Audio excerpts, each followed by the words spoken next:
It was Halloween night, 2021, in the small town of Fairview, Ohio, a place where nothing truly bad was ever supposed to happen. It was one of those neighborhoods where everyone knew each other, where kids ran through the streets in cheap costumes and every porch light flickered orange with jack-o'-lanterns. I'd just moved there that summer, renting a little one-story house at the edge of town. I was 28, working remotely, and thought the quiet would be good for me. I didn't know anyone well yet, and Halloween seemed like a good chance to finally meet some neighbors. It started out completely normal. I decorated the front yard with a few fake tombstones, a fog machine, and a motion sensor skeleton that moaned whenever someone walked by. I was sitting on the porch steps with a bowl of candy, watching the kids come and go. Most of them were polite. "Thank you. Nice house. Cool skeleton." But around 9 p.m., the flow of kids started to slow. I was about to bring the bowl inside when I noticed one last figure walking down the street toward my house. He wasn't a kid. He was tall, maybe 6 feet or more, and wore a long black coat that brushed the ground. His costume looked old-fashioned, like something out of the 1800s. A wide-brimmed hat shadowed most of his face, but even from a distance, something about him made my stomach twist. He didn't carry a pumpkin bucket or bag, just walked slowly, deliberately, stopping now and then to look at the decorations on other lawns. When he got close enough for me to see clearly, I realized he was wearing a mask, a plain white mask, smooth and featureless except for 2 holes where the eyes should be.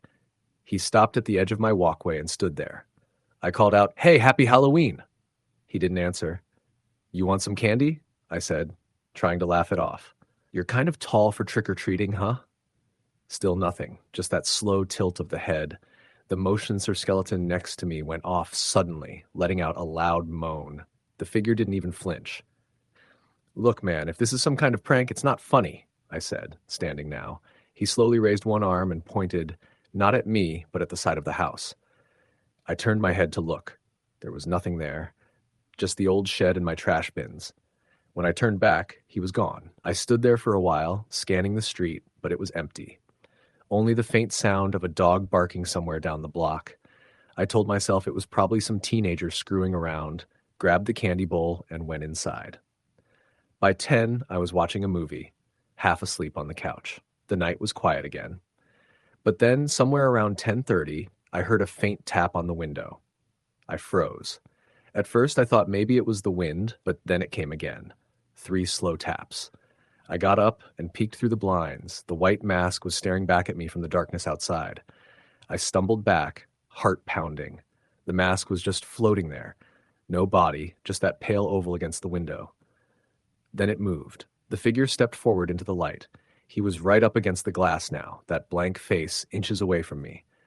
His head tilted again, and though I couldn't see his eyes, I swear I felt them lock onto mine. "Get the hell away from my house!" I yelled. No response. I ran to the front door and threw it open, ready to scare him off. But the yard was empty. The fog machine still hissed faintly, but there was no sign of him. I checked the porch, the driveway, even the side of the house. Nothing. I told myself I was tired, maybe imagining things, and went back inside. But I couldn't shake that feeling, the way he pointed earlier toward the side of the house. So I grabbed a flashlight and went out the back door. The shed loomed in the dark, its door creaking open slightly in the wind. I shined the light on it, half expecting to see him there. But there was nothing. Then I noticed something carved into the side of the shed. Letters scratched deep into the wood. "Trick or treat." The grooves looked fresh. That's when I heard it. A soft creak. Footsteps on the porch. I spun around and aimed the flashlight. The figure was standing by my front door now, motionless. That was enough. I ran inside, locked every door, and called 911. The dispatcher told me to stay on the line. I was shaking so hard I could barely talk. She said an officer would be there soon, and I remember standing in the middle of the living room, lights off, clutching the phone. Then, over the line, she said, "Sir, can you confirm your address again?" I told her. There was a pause. "Sir," she said slowly, "we already have a unit at that location." My heart nearly stopped. "What do you mean? I'm alone. They reported seeing someone in the front yard," she said. "We're trying to make contact with you now." But there were no sirens, no flashing lights. I ran to the window again. Nothing but darkness. Then came another sound. From inside the house this time. A faint creak of the floorboards near the hallway. I turned the flashlight and saw it, a shadow moving along the wall. Someone was inside. I backed into the kitchen, grabbed the biggest knife I could find, and shouted, "I'm armed! Don't come any closer!" The shadow paused, then a soft whisper cut through the silence. Trick or treat. I bolted for the back door, yanked it open, and ran out into the yard. My bare feet hit the cold grass as I sprinted toward the street. That's when I finally saw the real police lights. 2 officers came running up, shouting for me to stop. I collapsed right there, fresh gasping for air. They searched the house top to bottom but found nothing. No footprints, no broken windows, no sign anyone had been there at all. The only thing they found was the front door slightly ajar and a single piece of candy, one of mine from earlier, sitting on the floor just inside the threshold. Wrapped neatly in the center was a folded Polaroid photo. It was a picture of me sitting on the couch, watching my movie, taken from outside the window. The cops said it was probably a prank, that someone must have taken it earlier in the night, but that photo wasn't possible. I'd had my blinds down the entire time. I didn't sleep at all after that. 2 nights later, I moved into a motel on the other side of town. I told myself it was just bad luck, some freak Halloween scare gone too far. But then, a week later, I went to grab something from my old porch before handing over the keys. Lying on the top step was another Polaroid. It showed the same man in the mask standing behind me. Story the end. It was a crisp, moonless Halloween night in rural Kentucky, the kind of night where the wind carried the smell of dead leaves and the low hum of distant traffic felt like it belonged to another world. People in town were excited for the annual haunted hayride, a tradition that drew visitors from neighboring counties. The ride wound through an old cornfield that bordered a thick forest, a place locals avoided after dark. Sam, 25, had recently moved back to his hometown after a stint in the city. He'd been working odd jobs, mostly in construction, but that Halloween he decided to join his childhood friends, Lisa and Tyler, for the hayride. The 3 of them met near the festival entrance where the rides were organized and the smell of roasted marshmallows mingled with cider. Crowds laughed, children ran with glowing pumpkin buckets, and fake zombies and witches stumbled through the crowd. It was supposed to be fun, but Sam couldn't shake the unease that had settled in his chest. By 9 p.m., the hayride set off. The wagon, pulled by an old tractor, creaked over the uneven field paths. The guides played spooky sound effects, chains dragging, distant screams. But after a while, the jokes and music faded into the real sounds of the night. Rustling leaves, snapping branches, and an occasional low groan that didn't sound human. About 20 minutes in, the fog rolled in.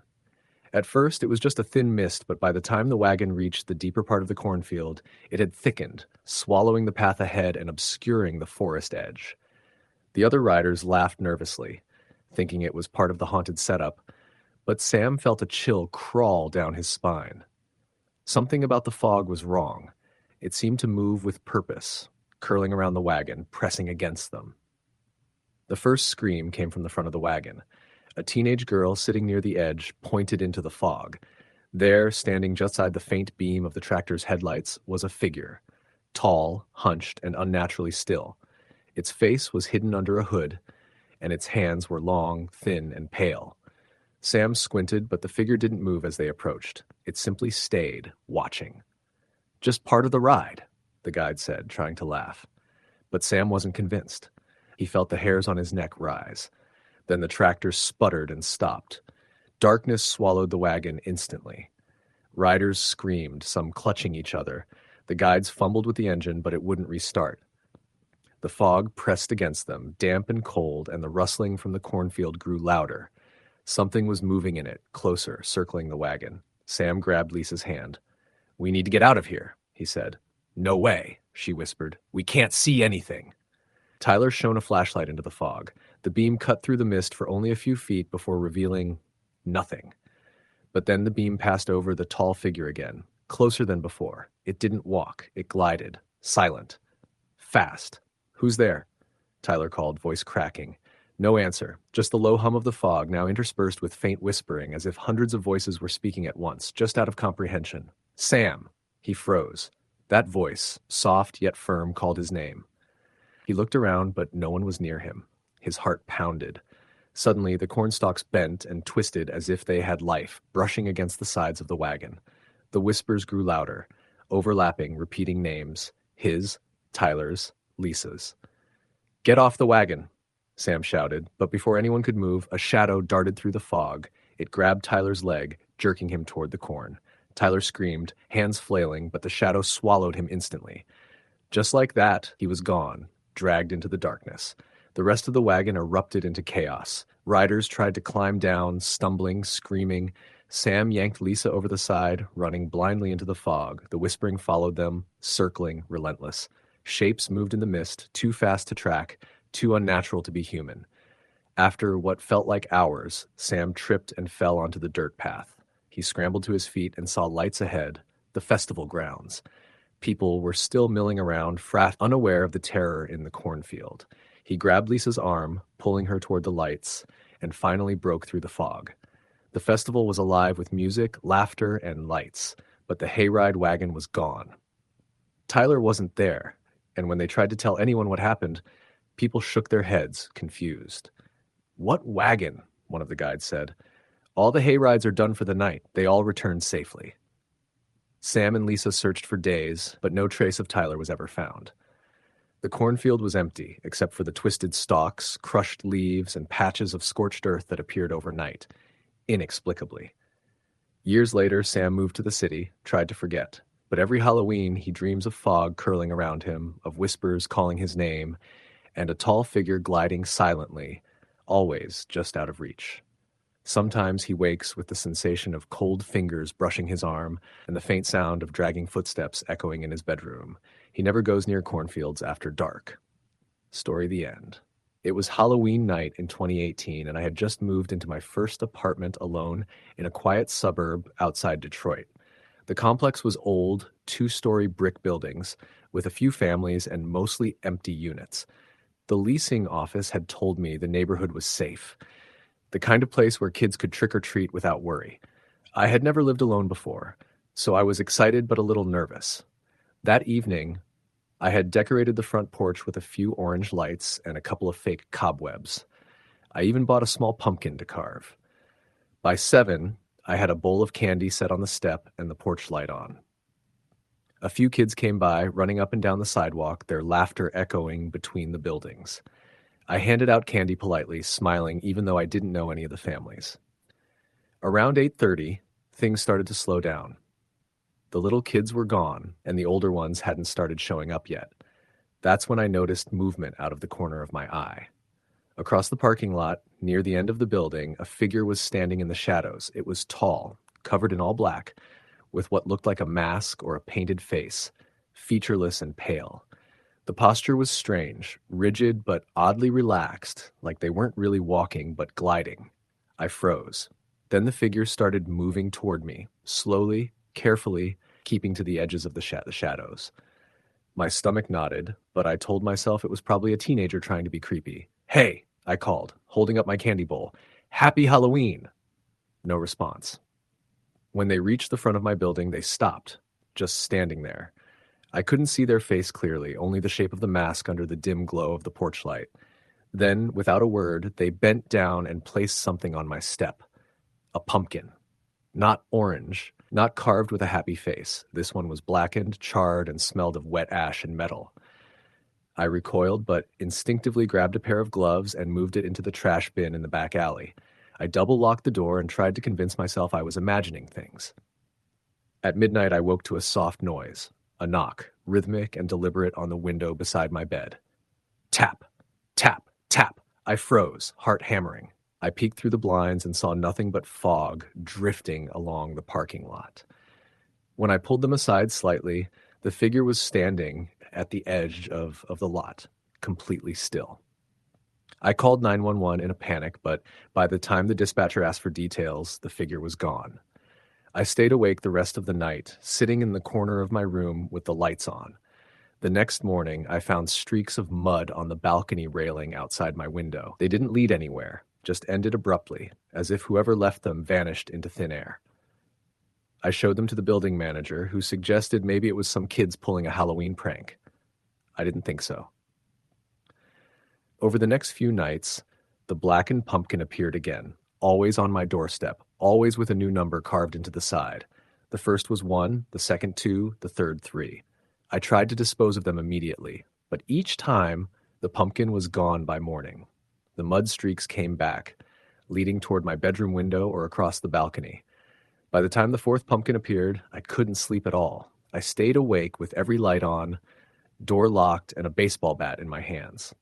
I called the police multiple times, but each report ended with the same result. The pumpkins vanished before they could investigate. Other residents started reporting similar pumpkins on their porches. Black, burnt-looking, numbered. One family who lived 2 buildings down said the number 5 pumpkin appeared on their porch at exactly 11:45 p.m., even though no one had been near it. Their dog barked at the front door all night, then wouldn't eat the next day. I began documenting everything, taking photos, noting times, checking for footprints. Nothing matched anything human. The footprints were thin, long, and sometimes ended mid-path, as if whoever made them disappeared. By Halloween's end, the pattern continued. 6, 7, 8. Each pumpkin arrived, each pumpkin disappeared, each one leaving the same sense of dread. People began avoiding their porches at night. Some moved out entirely. I left my apartment soon after, moving across the state. I told myself it was over, that distance would keep me safe. For months, nothing happened. Then, last night, exactly 1 year later, I got a photo from an unknown number. It showed my new apartment. And at the bottom of the front steps, a black pumpkin sat there. Number 9. Story the end.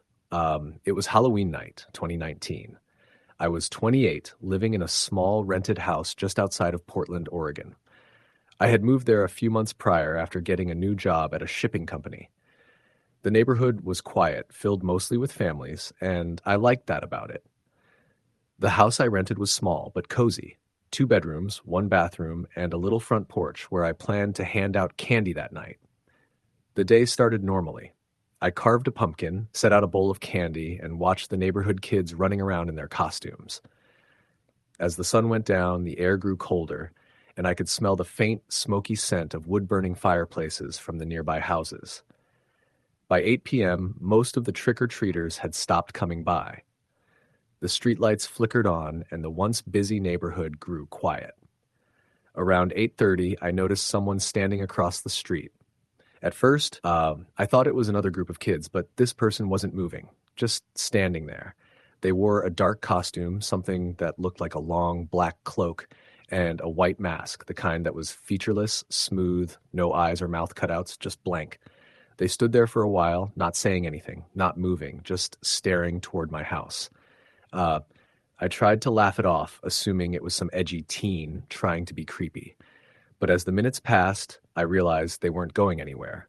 I finally went inside, locked the door, and pulled the curtains. I figured they'd get bored and leave.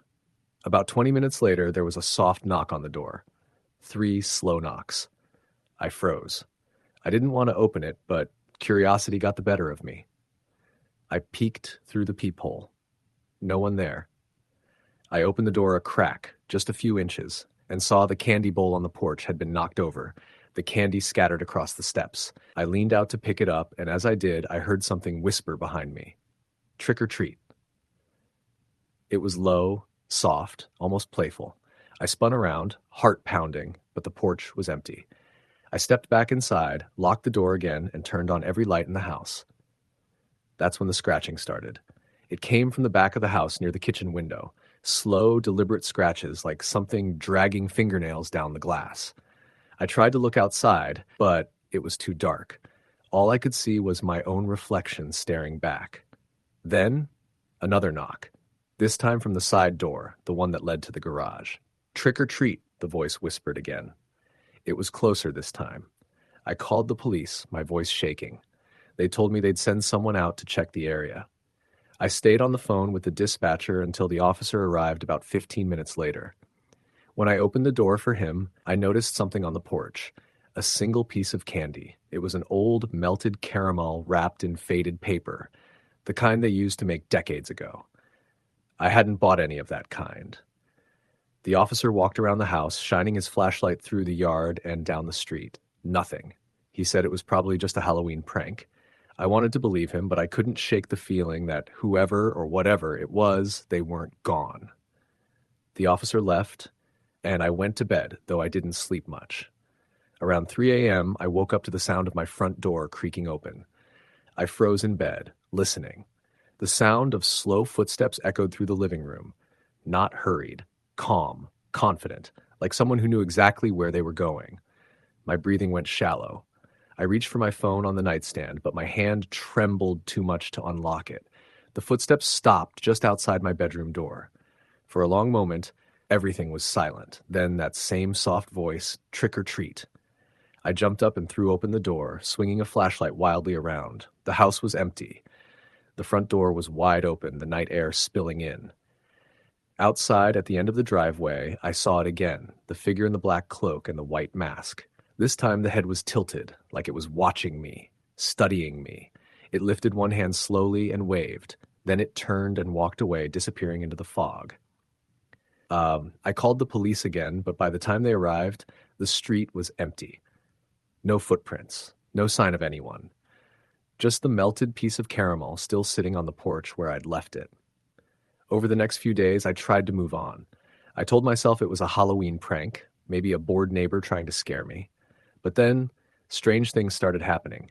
I'd wake up to find candy wrappers on my kitchen counter, old-fashioned kinds I'd never bought. My doorbell would ring at odd hours, and when I checked the camera, no one would be there. A week later, I found a note slipped under my front door. It was written in childish handwriting on old yellowed paper. It said, "I picked trick." I packed up that night and moved out 2 weeks later. I still think about that Halloween sometimes. About the sound of that voice, the smooth white mask, the melted caramel. I've moved 3 states away since then, but every Halloween night, like around the same time, I hear 3 slow knocks on my door. And sometimes when I'm brave enough to look, I swear I see a figure at the edge of the street, standing perfectly still under the streetlight, wearing that same blank white mask. Story, the end. It was Halloween night, 2019, in a sleepy town in upstate New York called Pine Ridge. Everyone knew each other, and the town itself was small enough that kids could run from house to house without worrying about traffic. Pine Ridge had its fair share of legends, old cemeteries, abandoned mills, and the occasional story about someone disappearing. But the one story that everyone whispered about every October was the Holloway House. The Holloway House sat at the very end of Westbrook Lane, a winding street lined with maples whose branches twisted like skeletal fingers over the pavement. The house itself had been abandoned for decades. It belonged to a man named Victor Holloway, who vanished with his wife and son during a Halloween storm in 1976. Rumor had it that his family had been found in the woods days later, but Victor was never seen again. Locals said the house was cursed. Anyone who spent too much time there reportedly disappeared, went insane, or was never the same again. I was 21 at the time, home from college for the weekend. My friends, Daniel, Mia, and Carter, decided we'd do Halloween right and throw a small party at the Holloway House. I tried to protest. "Guys, this is insane. That place is abandoned for a reason," I said. "It's just a house," Daniel laughed. "We're going to take some decorations, bring snacks, maybe tell a few scary stories." "Chill out, Chris." Mia was already packing a cooler. "Come on, it'll be fun. It's Halloween. What's the worst that could happen?" Carter grinned. "I mean, nothing bad ever happens on Halloween, right?" I should have known better. The night was foggy and rainy, the kind of rain that felt like it seeped into your bones. We drove out of town, past the gas station and the old bridge over Pine Creek until we reached the Holloway property. The house was worse than I imagined. Its windows were blackened, some broken, the siding rotted and peeling. A sagging porch leaned to one side, and the yard was overgrown with weeds and fallen leaves. The storm had knocked down some branches, and the wind whistled through the gaps in the boarded-up windows. "This place is perfect," Daniel said, already stepping out of the car. We followed, cautiously. The front door was cracked open. My flashlight cut through the darkness, revealing furniture long abandoned and a thick layer of dust covering everything. The air was damp and smelled of mold and decay. For the first hour, things weren't too bad. We set up some snacks, a Bluetooth speaker, and tried to laugh off the oppressive feeling of the house. But even with the music and chatter, the house seemed alive in its own way. Floors creaking under weightless steps, drafts that came from nowhere, and a faint tapping sound in the walls that no one could explain. Around 11:30 p.m., the power from the speaker cut out. We tried to restart it, but it wouldn't turn on. That's when we heard the first distinct sound, a slow, deliberate creak of floorboards coming from upstairs. Probably just the house settling, Carter said, though his voice shook. I didn't believe him. The sound was deliberate, almost like someone was walking across the floor above us. It stopped abruptly when we froze, listening. Then, faintly, we heard what sounded like laughter, a child's laugh, soft and eerie, echoing through the halls. "Nope," Mia whispered. "We are leaving." Daniel, ever the skeptic, insisted on checking it out. "It's fine. There's probably a raccoon or something." We reluctantly followed him up the narrow staircase. The steps groaned with every movement, the railing splintered under our hands. At the top, a hallway stretched out, lined with doors. The laughter came again, this time from the far end of the hall. "Who's there?" Daniel called. No answer. The first door on the left led to a child's bedroom. The wallpaper was faded and toys littered the floor. A small rocking horse sat in the corner, gently moving as if someone had just left it. On the dresser was a photograph, cracked and yellowed. A man, a woman, and a little boy. Victor Holloway and his family. The boy's eyes seemed to follow us as we moved. "I don't like this," I said. Then we heard it, a door slamming shut behind us. The laughter grew louder, closer. Something moved in the hallway, a shadow darting just beyond the reach of our flashlights. "Run!" Mia screamed. We bolted down the hall, Daniel trying to push open the first door at the end. It was locked. The shadow was behind us now, moving faster than any person could.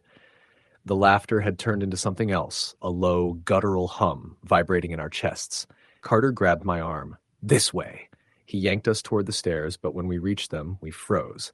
The bottom step was gone, collapsed into darkness. We turned back, and the shadow had reached the end of the hall. A figure stood there, pale, wet-looking, and impossibly tall. Its eyes glowed faintly, black pits that seemed to pull the light from our flashlights. It raised a hand slowly, pointing at us, and then the humming stopped. Silence. Daniel tried the window. Locked. No way out. We were trapped. I don't remember how we made it back to the car. One moment we were on the stairs, the next we were outside, rain pounding down, lungs burning. Daniel had the keys, and he fumbled with them as we ran. Finally, the engine roared to life, and we tore down the road, tires throwing up mud. We didn't speak the whole ride back. Not a word. When we returned to town, I called my parents, trying to explain what happened, but no one believed me. They laughed it off. It was probably just nerves, they said, or our imagination.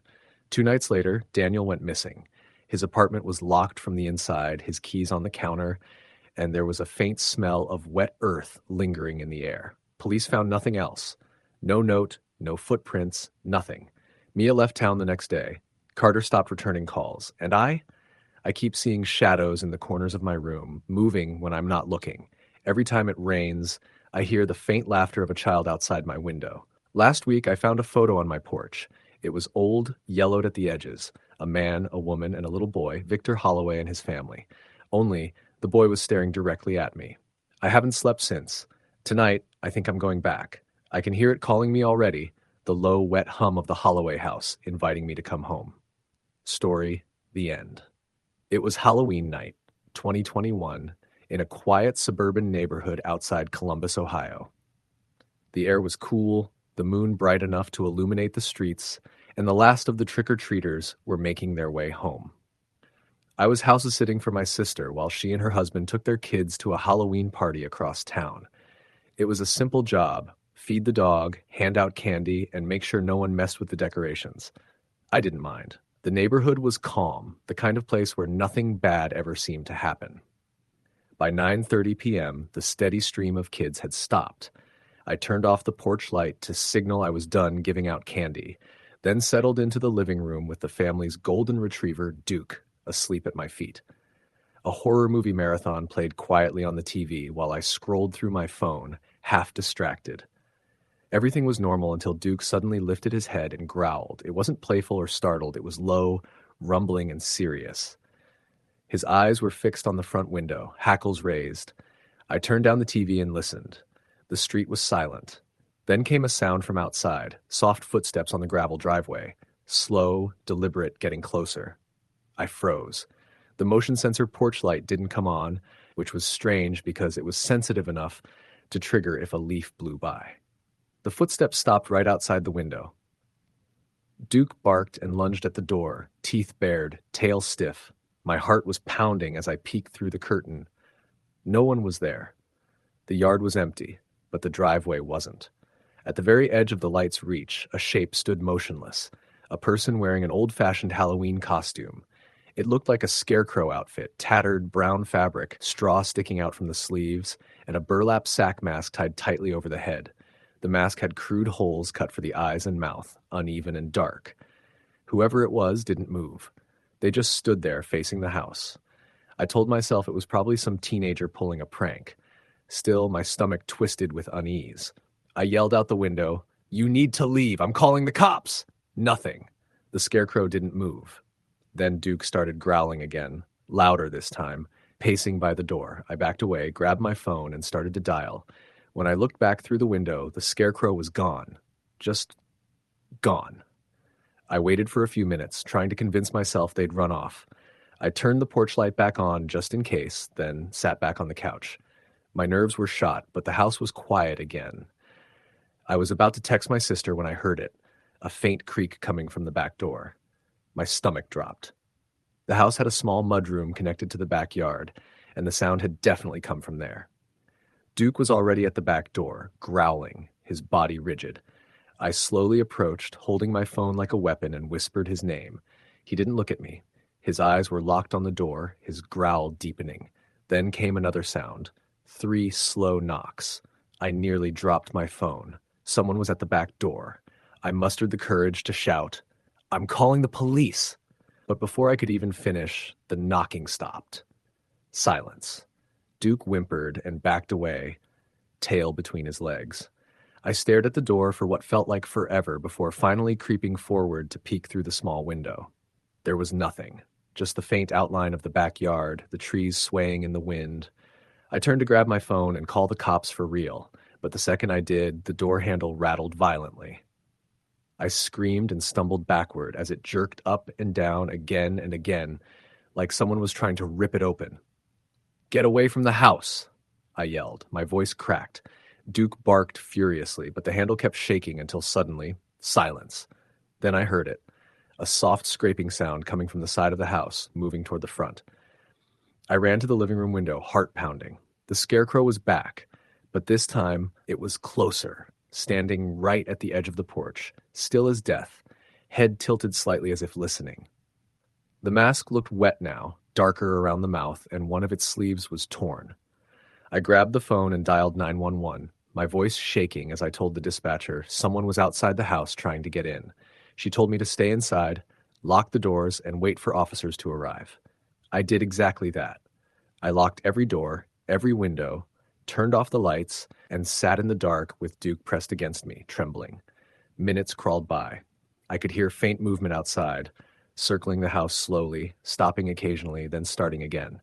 The dispatcher stayed on the line, telling me help was on the way. But then she paused. "Ma'am," she said, her voice suddenly cautious, "you said you were alone in the house, right?" "Yes," I whispered. "Just me and the dog." "Are you sure? Our dispatcher says the call we traced to your number came from inside the house about 5 minutes ago." I froze. "What?" "There was another call from your number, ma'am. A man's voice said, 'Don't come here.'" Before I could respond, there was a loud crash from upstairs, something heavy hitting the floor. Duke barked like mad.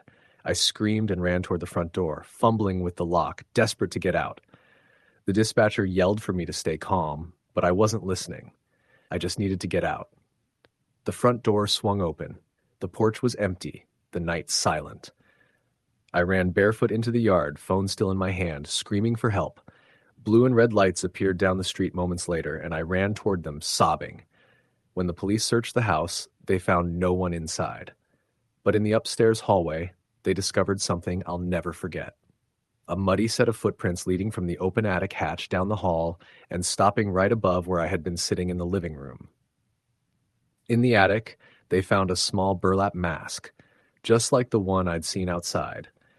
It was wet with what looked like old blood. The police told me it might have been some intruder who'd been hiding in the attic before I even got there, waiting for the right moment. But I never understood how he could have made that call from my number, or how the scarecrow had vanished so fast. My sister sold the house the following spring.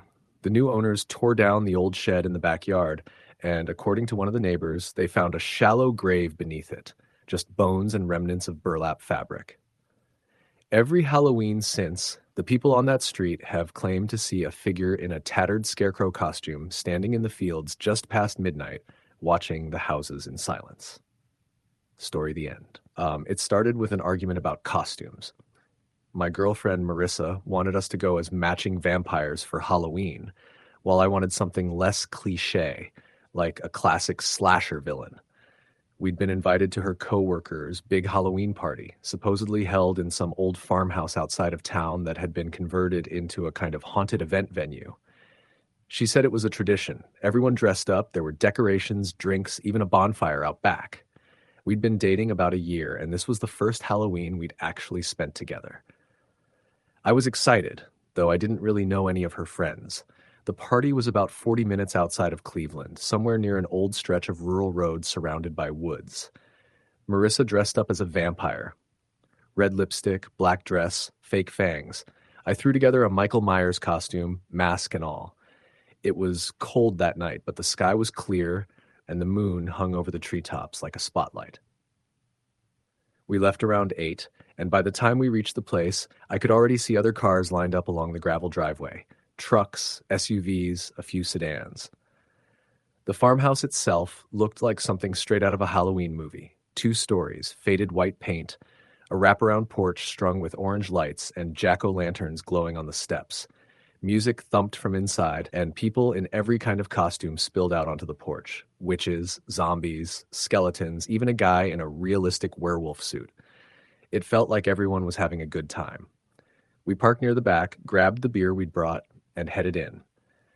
The moment we stepped inside, I was hit with the smell of fake fog, spilled beer, and something faintly musty, like old wood and insulation. The house creaked under the weight of so many people, and someone had hung black sheets over the walls to make the rooms darker. There were cobwebs, skeleton props, and flickering candles on every surface. Marissa ran off almost immediately to hug her coworker, a tall blonde girl named Taylor, who was dressed as a witch. I lingered by the kitchen island, cracking open a beer, feeling a little out of place. Eventually, I loosened up. I talked to a guy dressed as Freddy Krueger, played beer pong with a couple dressed as Ghostbusters, and watched Marissa dance with her friends in the living room. But around 10, things started to shift. I was out on the porch smoking when I noticed a man standing near the tree line across the yard.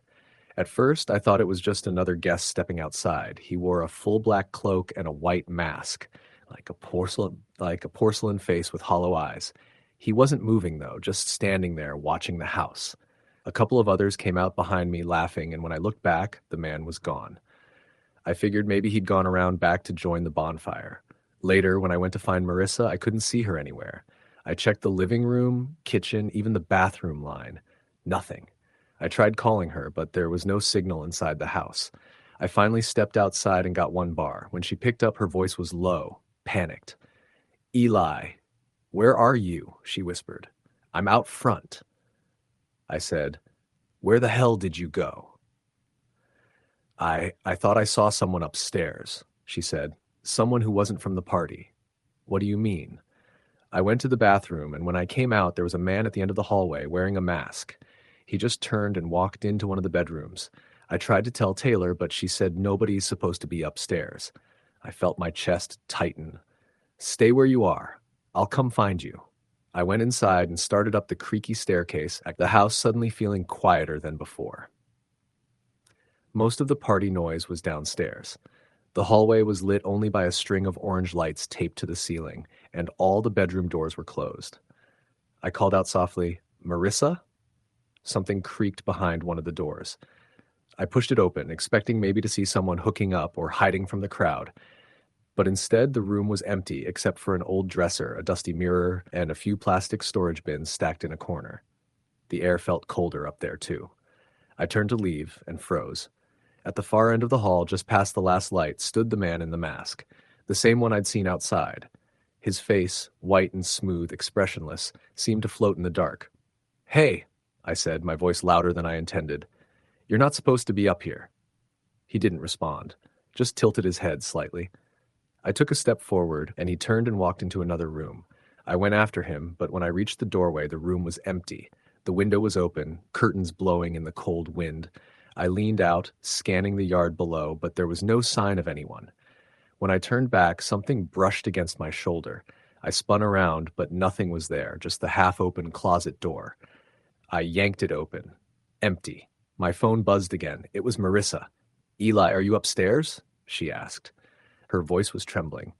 "Yeah, I think whoever you saw." "He's downstairs now," she said. "In the kitchen. People are asking who he is. He's just standing there." "Don't go near him," I said. "I'm coming down." I hurried down the stairs, and as soon as I reached the bottom, I heard shouting from the kitchen. When I pushed through the crowd, I saw him again, the mask gleaming under the fluorescent light. Taylor was yelling at him. "Hey man, you can't just come in here. Who invited you?" The masked man didn't move.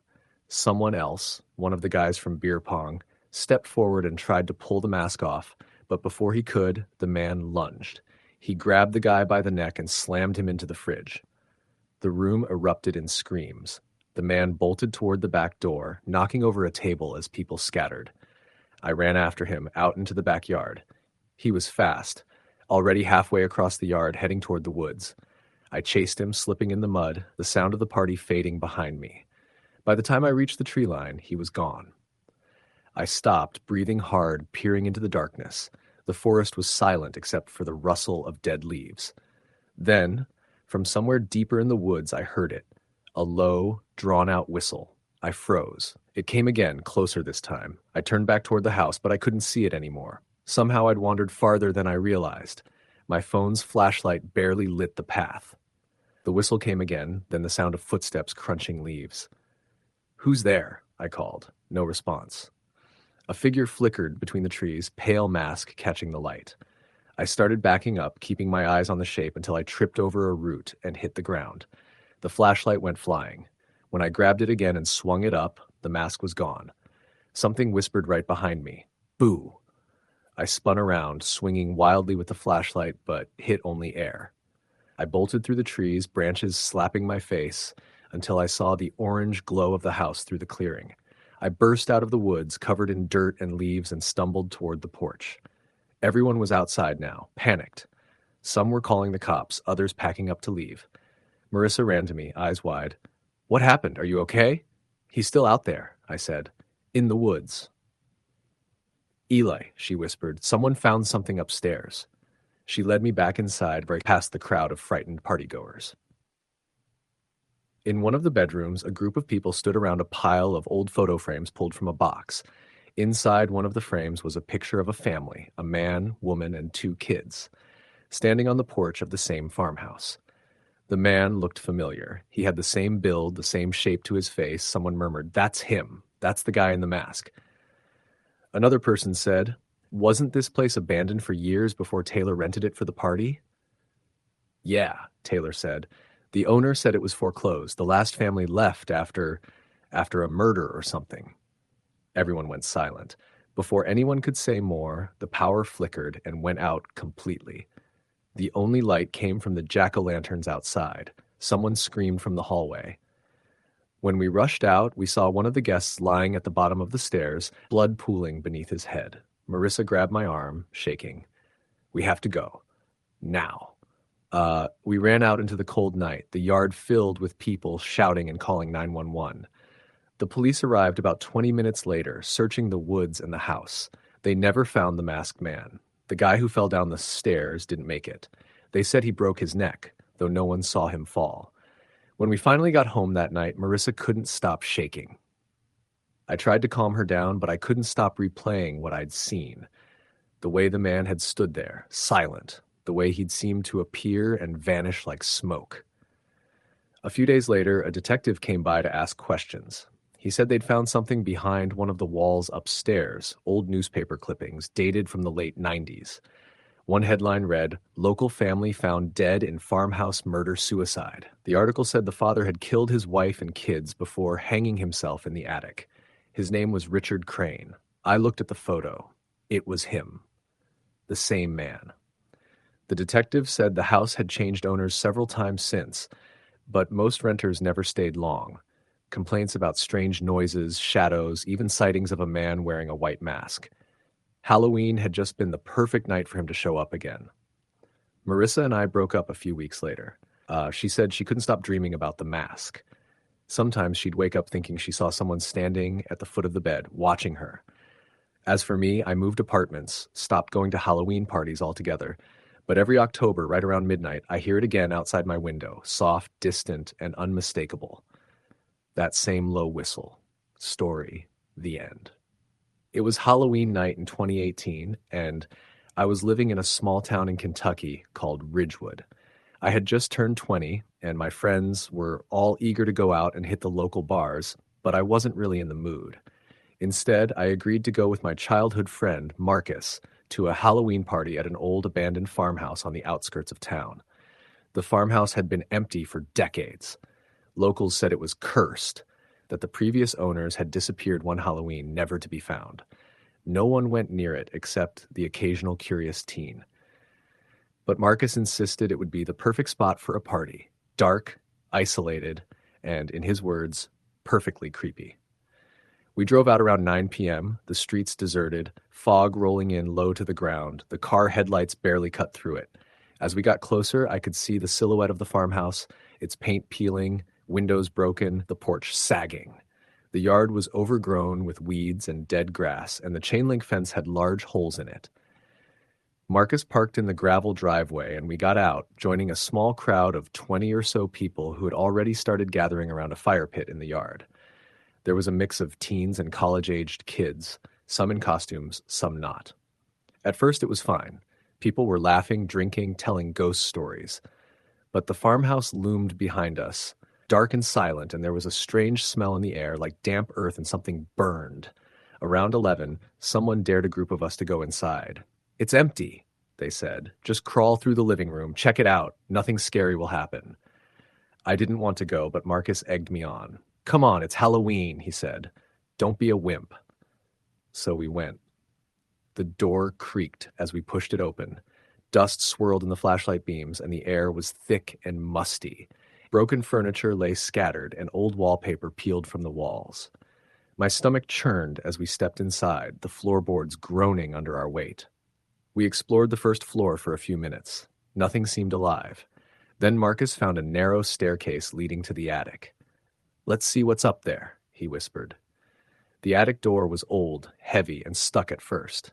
We managed to push it open, revealing a small space, barely big enough for two people to stand. Cobwebs hung from the beams, and the smell was worse, metallic like blood. Then we heard it, a soft whisper, barely audible, coming from the far corner. "Leave." I froze. Marcus laughed nervously. "Probably just the wind," but it came again, louder this time. "Leave, now." The hairs on my arms stood on end. I shined my flashlight toward the corner, and I saw it. A small figure, hunched over, face hidden in shadow. It moved unnaturally, almost like it was gliding instead of walking. "Marcus, we should go," I said, voice shaking. He stepped closer, trying to shine the light on it fully. The figure turned its head slowly. I could see the face now, pale, almost gray, eyes black and hollow, mouth twisted in a grin that didn't belong on a human face. I screamed and stumbled back, hitting the wall. Marcus grabbed my arm, trying to pull me down the stairs, but the figure moved closer, its voice a whisper now, but with a growl beneath it. "You shouldn't be here." We bolted down the stairs and out the front door. The other kids were still at the fire pit, laughing, completely unaware of what we'd just seen. I gasped, shaking, trying to explain, but Marcus was pale and speechless.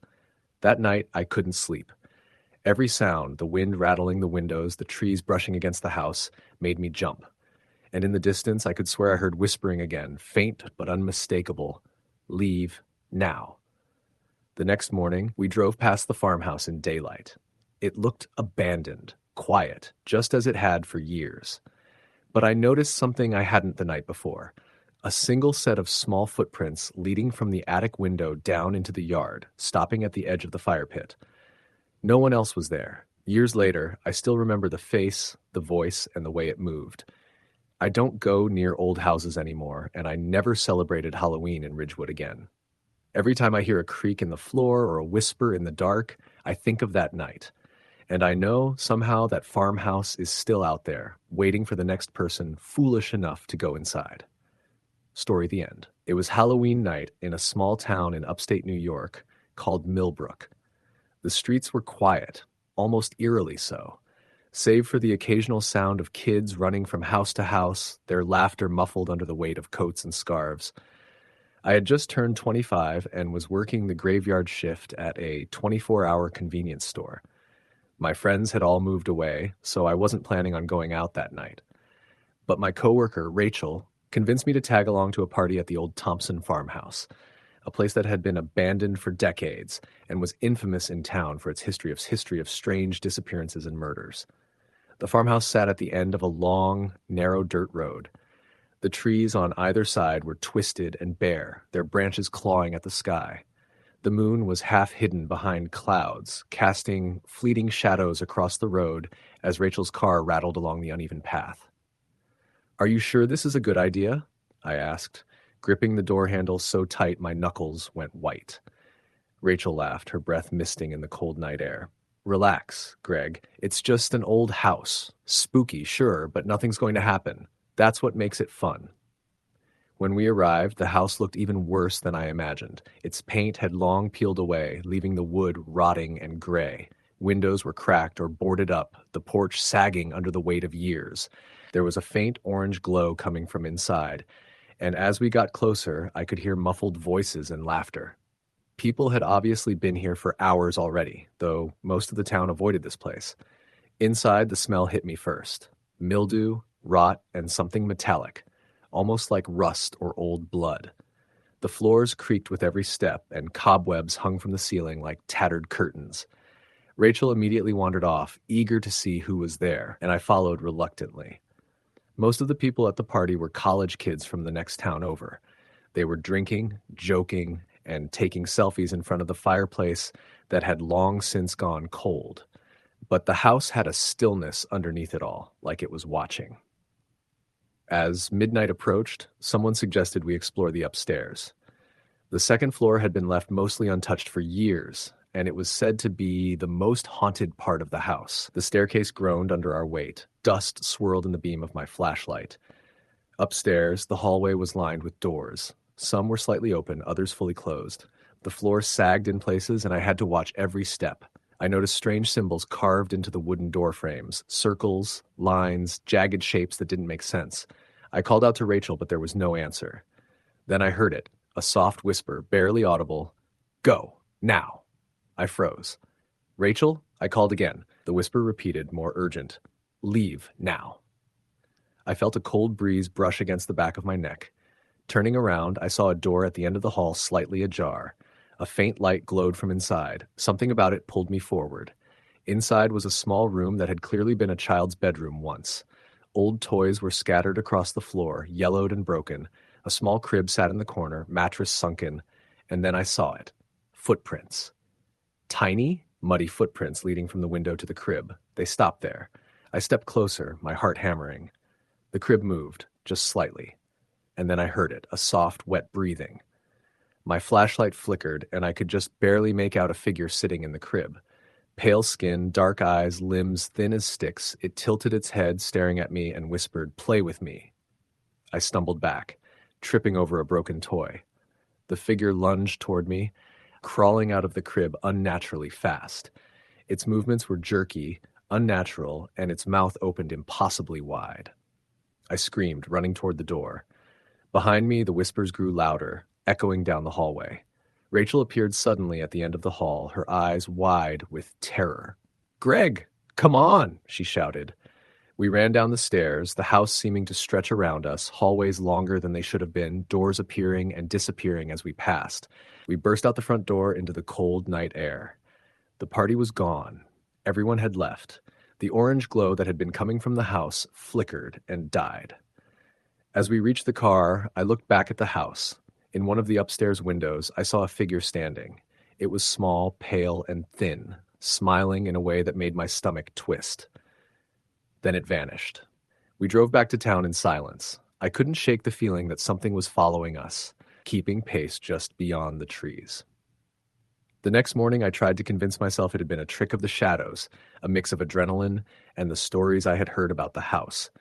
But when I checked the news, I found out that a girl from another town had gone missing that same night. The last sighting? Near the Thompson farmhouse. I haven't gone near that road since.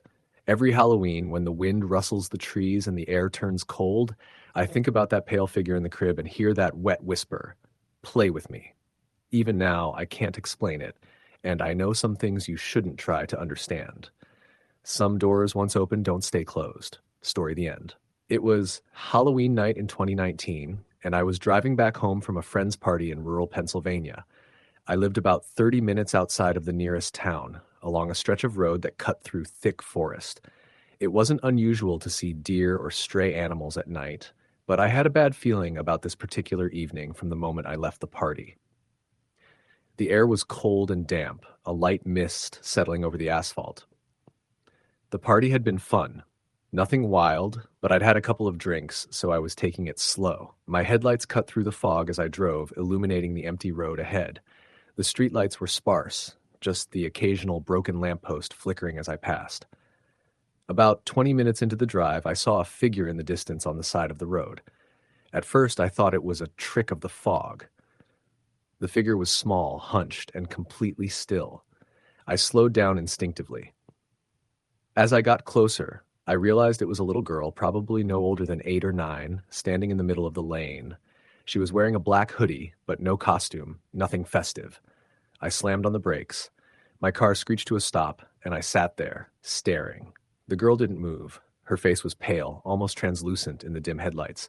Her eyes were huge and dark, too black for a child. She tilted her head slightly as if curious and whispered, "Trick or treat." I froze. I tried to back up, but the car wouldn't start. The engine turned over, but nothing happened. My heart started pounding. I looked in the rearview mirror. That's when I realized there were more of them. Dozens of tiny figures lining the road behind me, their eyes glowing faintly in the fog. The girl in front took a step toward the car. Slowly, deliberately. The others followed. I could see their mouths stretched into wide, unnatural smiles, some with teeth that looked sharp. I panicked. I threw the car into neutral and tried to push it backward, but the car barely moved. The fog seemed to thicken around the headlights, muffling the sounds of the night. The figures didn't make noise, just kept advancing. Suddenly, a hand slammed on my hood. I screamed, trying to start the car again. That's when I noticed something impossible. The little girl's hand passed through the metal like it wasn't there. I could see the fog swirling inside her arm. She pulled it back and whispered again, "Trick or treat." Finally, I remembered my phone. I grabbed it to call 911, but there was no signal, not even emergency bars. The battery showed full, but the screen kept flickering. In a desperate move, I threw the car into gear and floored it. The tires spun on the wet asphalt, smoke rising. The figures scattered slightly, but as I drove past, I caught glimpses of them darting into the trees, moving impossibly fast. I drove the rest of the way home without seeing anything else. But when I pulled into my driveway, I saw a single jack-o'-lantern on my porch. I hadn't carved it. It was glowing softly, its mouth twisted into that same stretched scream. I dropped the keys and ran inside. My parents were asleep. Nothing seemed out of place. I tried to shake it off as a nightmare fueled by alcohol and darkness. But the next morning, my dog refused to go near the front porch. I went outside and picked up the pumpkin. Inside was a small doll, burned on one side, its eyes missing and its mouth torn open. The smell hit me immediately, wet earth and decay. I threw it in the trash and tried to forget. But every Halloween night since then, I drive down that same road. And every year, no matter where I am, I see the little girl, or what looks like her, standing at the side of the road. always whispering the same words, trick or treat. Story the end. It was Halloween night in 2021, in a small town outside of Louisville, Kentucky. I had just moved there for a new job at a local tech company, renting a modest older house on the edge of town. The house was cheap, 2 stories with peeling paint, a sagging front porch, and a backyard that backed up to a thick line of woods. The previous tenants had left in a hurry, leaving the house mostly empty, which gave it an eerie feeling I tried to ignore. I had no plans that night beyond handing out candy. The town itself was quiet, too quiet. The kids trick-or-treating moved door to door in small groups, their laughter echoing briefly before fading into silence. I noticed my neighbors kept their lights low, and no one was out lingering in their yards. Something about it felt different from every other Halloween I'd experienced. Around 7:30 p.m., I was sitting on the porch, drinking a cup of cider, when I saw him.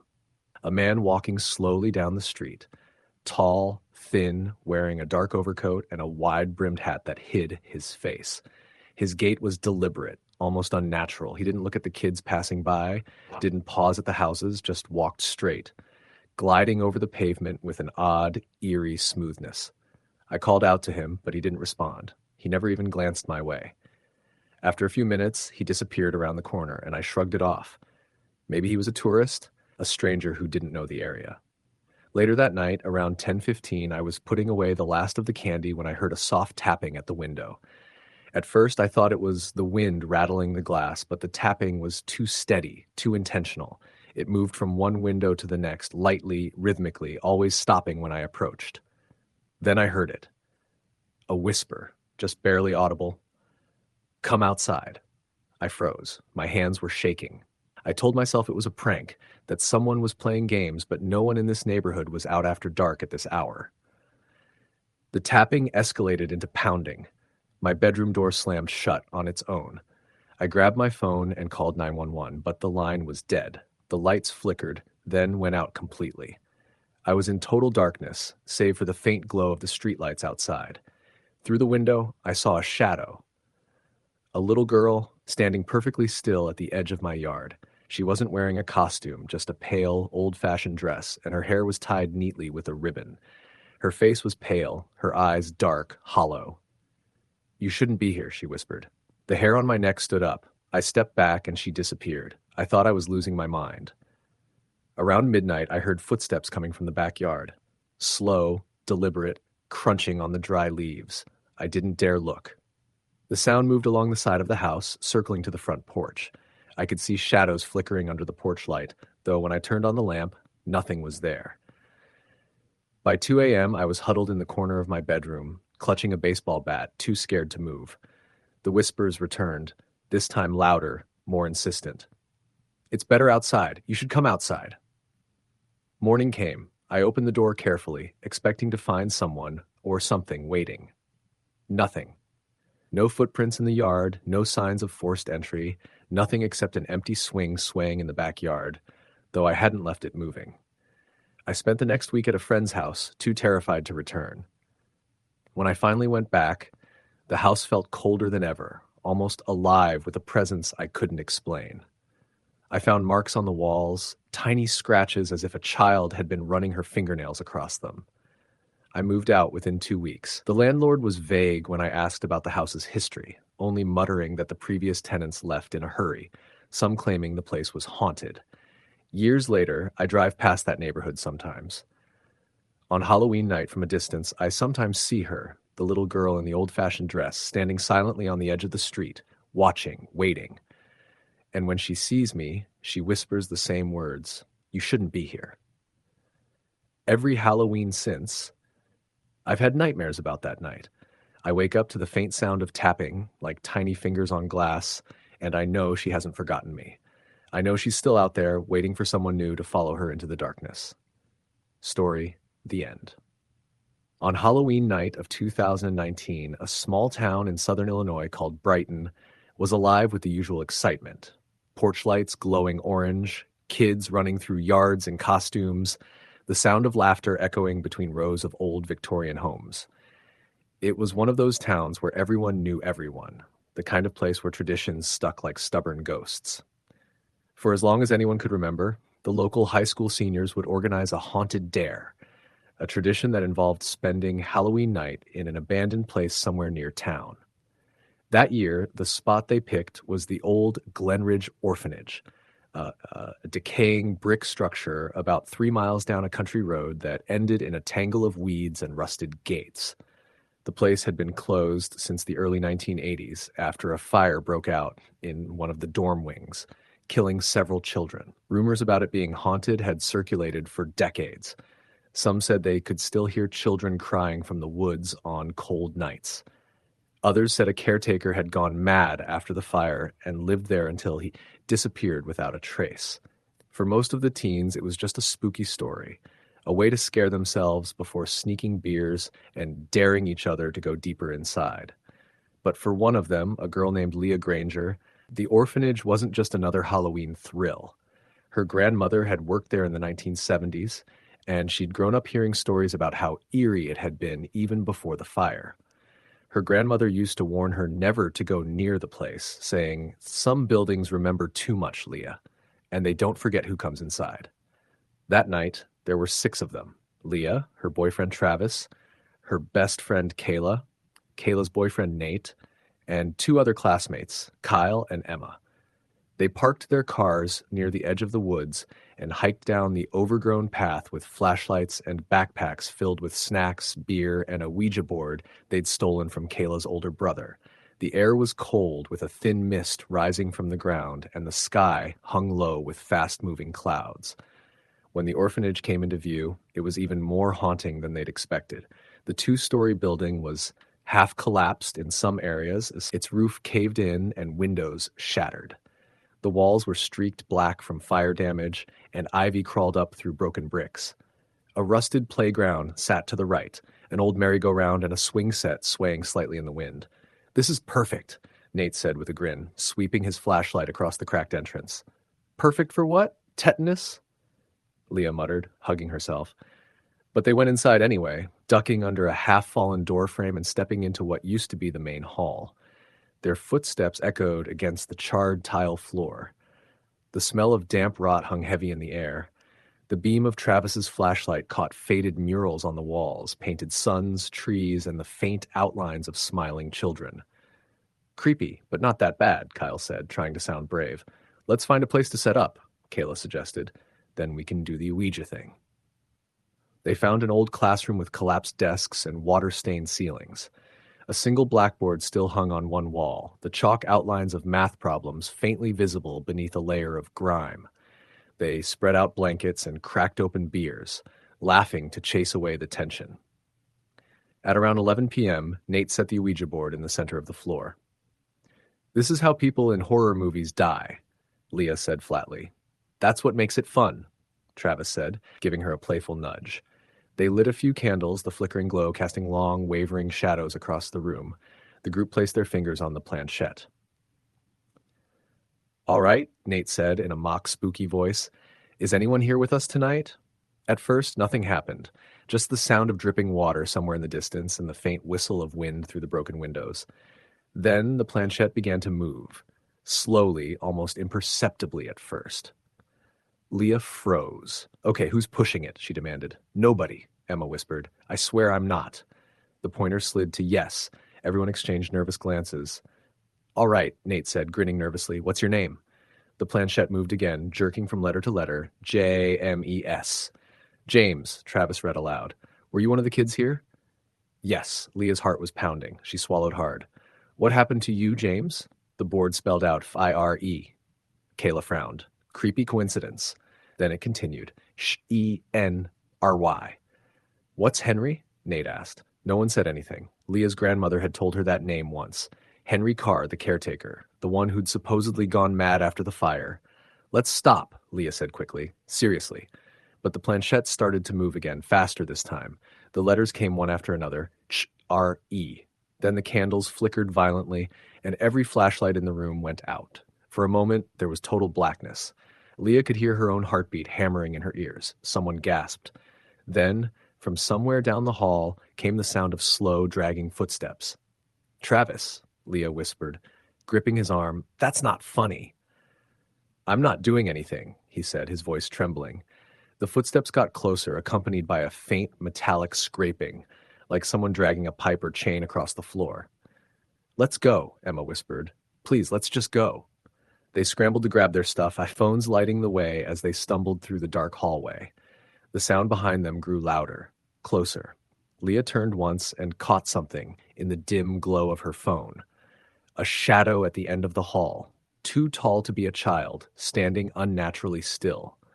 When they reached the entrance, Kyle yanked on the door, but it wouldn't budge. It was as if something heavy was pressing against it from the outside. Come on! Nate shouted, shoving at it with his shoulder. Then, from the staircase behind them, came a low voice, hoarse and whispering. Where are you going? Leah froze. The others didn't hear it. Or maybe they did and pretended not to. They threw their weight against the door one more time, and it finally burst open. Cold night air rushed in, and they bolted down the path without looking back. When they reached the cars, they didn't speak. They just drove. No one wanted to admit what they'd heard or seen.